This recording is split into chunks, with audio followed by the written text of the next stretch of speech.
My name is Dr. David Lotufo.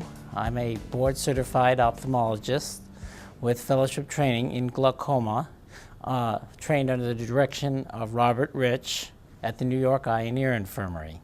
I also did my residency training there, and I did my medical school training at the University of Miami in Coral Gables, Florida. I became interested in ophthalmology actually from my father. My father suffered from an illness called retinitis pigmentosa, and he was always going to the eye doctor. And from an early age, I was going to the eye doctor with him. Got very interested in all the gadgets that an ophthalmologist has. And as I got older, I wanted to do something to help save people's eyesight from blindness. And the most obvious answer to me was to treat glaucoma, because I found out that glaucoma is a very treatable and preventable illness. It's preventable in some cases at least. And it also accounts for the second leading cause of blindness in the world. Glaucoma is not one disease, but actually a group of over 100 different diseases that have a common pathway.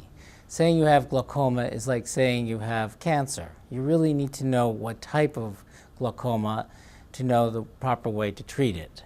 That said, all glaucoma has certain common features, such as loss of nerve tissue around the optic nerve, resulting in peripheral vision loss and eventually causing loss of sight and blindness. If you have glaucoma, the disease always gets worse. You cannot ignore it. That's why glaucoma always needs to be treated and always watched very carefully. One of the things that we found is that laser treatment can be as effective as medication for the treatment of glaucoma.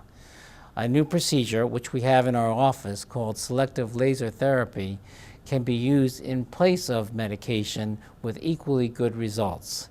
One nice thing about the laser is that we know a patient is 100% compliant when they have laser treatment. We don't know that with medications. Also, it can be actually more cost-effective, as medications can be very expensive. And then, of course, you don't have the side effects. Perhaps the only disadvantage is that the laser therapy does tend to lose effect over time, but it can be repeated. My main mission is to make sure patients get in for regular checks for glaucoma, because as I've discussed, glaucoma has no symptoms in the beginning of the disease, and we need to detect this disease early to get good results.